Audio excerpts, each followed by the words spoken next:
मेरी मौसी सीमा बहुत ही खूबसूरत और चंचल स्वभाव की थी, पर उनमें एक कमी यह थी कि वह दाहिने पैर से अपाहिज थी। इस वजह से उनकी शादी नहीं हो पा रही थी। बड़ी ही मुश्किल से एक शख्स ने उनके साथ शादी करने को राजी हुआ था।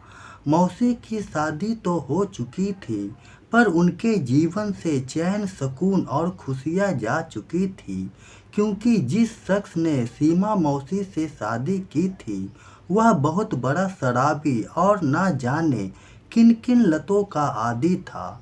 मैं अक्सर सीमा मौसी के घर उनसे मिलने आया करता था। मौसी मुझसे अपनी सारी बातें शेयर करती और अपना दुख, मौसा की हरकतें और उनकी शिकायत मुझे बताती।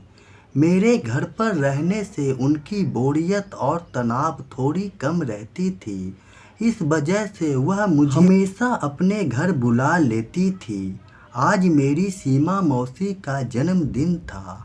मौसा जी तो अपनी ही दुनिया में मगन रहते थे, सो मैंने मौसी से फ़ोन पर कहा, मौसी आज मैं आपका बर्थडे मनाऊंगा, शाम को मैं आपके घर आ रहा हूँ। मौसी जी काफ़ी खुश हुई। मेरी बात सुनकर शाम जब मैं उनके घर पहुँचा तो सीमा मौसी मुझे देखकर मेरे पास आई। वह इतनी सजी धजी थी कि उन्हें पहचानना मुश्किल हो रहा था।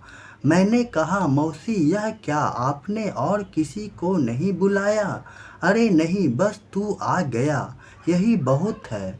वैसे भी तेरे मौसा जी को यह सब कहाँ पसंद आता है, बेकार ही टेंशन हो जाती। आज मौसी बिल्कुल पहले की तरह खुश और खूबसूरत लग रही थी। बर्थडे केक काटने के बाद मौसी मुझे केक खिला रही थी कि तभी दरवाजे से मौसा जी लड़खड़ाती कदमों से अंदर आए और बेसुध होकर गिर पड़े। मैं उन्हें सहारा देकर उनके कमरे तक पहुंचाया। मौसी रो रही थी और अपने नसीब को कोस रही थी। आज के दिन तुम इसके लिए आंसू बहा रही हो जिसने तुम्हें आज तक कोई खुशी नहीं दी। मौसी आंसू पोंछते हुए बोली, मैंने तेरे लिए कुछ पकवान बनाए हैं, मैं लेकर आती हूँ। मौसी मुझे अपने हाथों से पकवान खिला रही थी। जब हम खाना खा चुके थे तो काफ़ी देर तक हम एक दूसरे से बातें कर रहे थे। मैं उनकी बातों में इतना खो चुका था कि मुझे समय का होश ही ना रहा। रात के 10 बज चुके थे, ऊपर से ठंड का मौसम।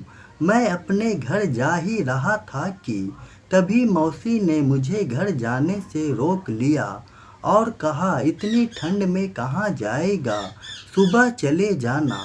पर मौसी, मैं कुछ नहीं सुनने वाली, नहीं जाना है। फिर मौसी ने कहा, तू यहीं सो जा, मुझे थोड़ा कुछ काम है, मैं निपटा कर आती हूँ।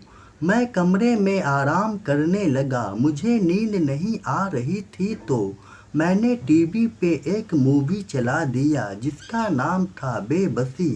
थोड़ी देर बाद मौसी भी आ गई। कमरे का बेड बहुत बड़ा था, सो हम वहीं सो गए। सुबह उठकर मैं जब अपने घर जा रहा था तो मौसी कुछ उदास सी थी। फिर मैंने कहा, आप चिंता मत करना, अपने लोग ही अपनों के काम आते हैं। वैसे तो मैं यहाँ आता ही रहता हूँ, फिर भी आपको कभी कोई परेशानी हो तो मुझे बुला लेना, मैं आपके साथ हमेशा खड़ा रहूँगा। मेरी बात सुनकर मेरी मौसी के चेहरे पर खुशी आ गई थी। अब मौसी हमेशा मुझे फ़ोन करती है और मुझसे बातें करती है। जब भी मौसी मुझे बुलाती है तो मैं उनसे मिलने उनके घर चला जाता हूँ।